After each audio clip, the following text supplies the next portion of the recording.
Nous pouvons exprimer notre satisfaction puisque nous estimons que cette nouvelle législation, va permettre d'apporter deux éléments essentiels au TPE, qui sont la sécurité et la simplicité, relativement au droit du travail.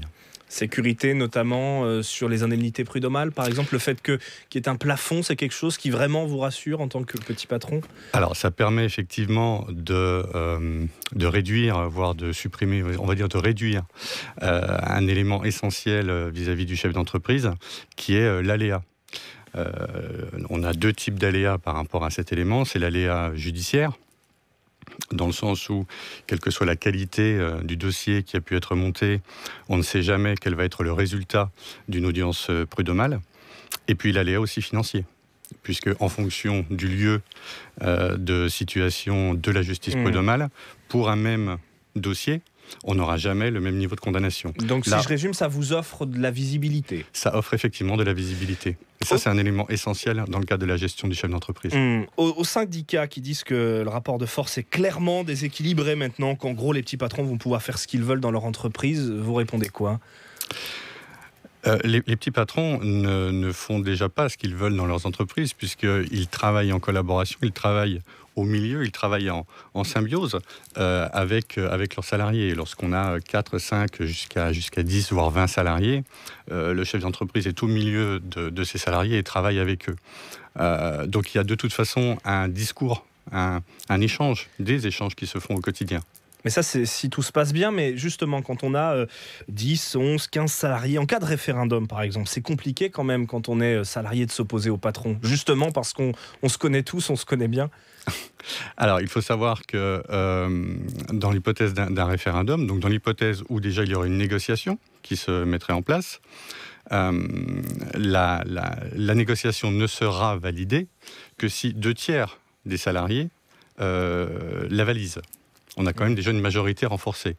Donc, ce qui signifie que lorsqu'on a 2/3 des salariés qui s'opposent, on est dans une très large majorité et le chef d'entreprise n'a pas la possibilité d'imposer une nouvelle modalité, mettons, d'organisation du travail à au moins 2/3 de ses salariés. Il y a quelque chose qui a été accordé aux syndicats de salariés, c'est le relèvement des indemnités légales de licenciement. Ça, c'est quelque chose qui vous inquiète en revanche? Alors, ou vous vous dites, bon, en compensation, on peut l'accepter? Alors, c'est l'un des points négatifs, effectivement, des ordonnances. 25%, c'est une augmentation qui est limitée par rapport à ce qui avait été envisagé à une certaine époque où on avait parlé du doublement, voire du triplement de ces indemnités légales. C'est effectivement une compensation acceptable au regard des autres éléments qui ont pu être introduits dans ces ordonnances. Alors, le gouvernement pense que ça va permettre d'embaucher, de faire baisser le chômage de masse. Il vous fait confiance là-dessus. Est-ce que vous pouvez vous engager justement là-dessus, dire maintenant, bon, les conditions sont réunies pour qu'on embauche? Alors, je ne commettrai pas la même erreur que le MEDEF, par exemple, en m'engageant sur un nombre exactement. Simplement, ce que je peux affirmer, c'est que effectivement, nos adhérents, les adhérents du syndicat des indépendants, ont sollicité ce type de mesures. Et compte tenu de la satisfaction qu'on peut afficher, il est vraisemblable effectivement qu'il y aura des embauches renforcées dans les TPE dans les prochains temps. Parce que ce dont on a parlé tout à l'heure, les indemnités prud'homales, notamment les négociations, le dialogue social, c'était vraiment, pour qu'on comprenne bien très concrètement au quotidien, des freins à l'embauche.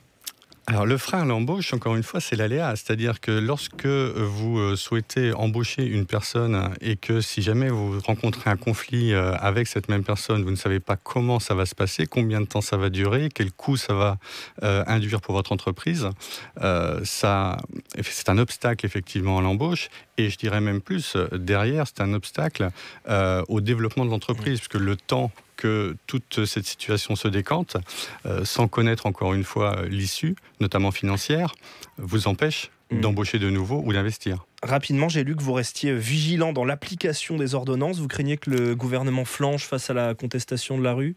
Nous demandons au gouvernement de maintenir le cap.